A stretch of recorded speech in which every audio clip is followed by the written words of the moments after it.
રાજકોટમાં આજે સ્ટેન્ડિંગ કમિટીની બેઠક મળી, જેમાં અલગ અલગ 38 કરોડના કામો મંજૂર કરવામાં આવ્યા. સાથે જ નવું ફાયર સેટઅપ ઊભું કરવામાં આવશે. આ સાથે જ વિવિધ કામોને પણ મંજૂરી આપવામાં આવી.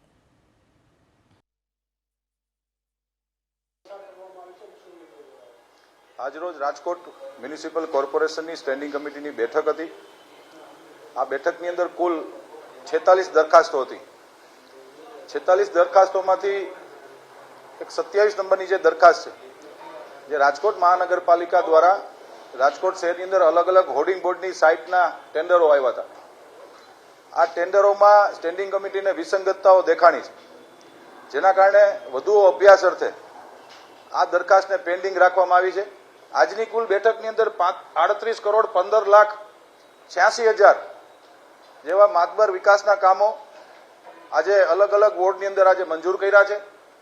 ખાસ કરીને રોડના કામો, જ્યાં નવા રોડ બનાવવાના છે, એ ડીઆઈના, ડ્રેનેજના, રોશનીના, પછી વોટરવર્ક્સના અલગ અલગ કુલ 46 દરખાસ્તો હતી. એમાં 38 કરોડ જેવી માતબર રકમની રાજકોટ મ્યુનિસિપલ કોર્પોરેશનની સ્ટેન્ડિંગ કમિટી આજે મંજૂરી આપી છે.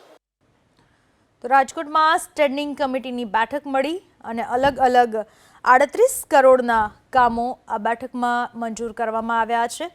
આ નવા કામોમાં ફાયર સેટઅપ આખું ઊભું કરવામાં આવશે અને આ સિવાય પણ અન્ય કેટલાક કામોની મંજૂરી આપવામાં આવી છે. કુલ 38 કરોડના કામો મંજૂર થયા છે. રાજકોટની સ્ટેન્ડિંગ કમિટીની આ બેઠકમાં રાજકોટના વિકાસને એક નવો જ વેગ આપવા માટેની ચર્ચા કરવામાં આવી આ બેઠકમાં અને કામો મંજૂર કરવામાં આવ્યા. 38 કરોડના કામો મંજૂર કરવામાં આવ્યા છે, જે આજે રાજકોટમાં સ્ટેન્ડિંગ કમિટીની બેઠક મળી હતી. તેમાં આ કામોને મંજૂરી આપવામાં આવી છે.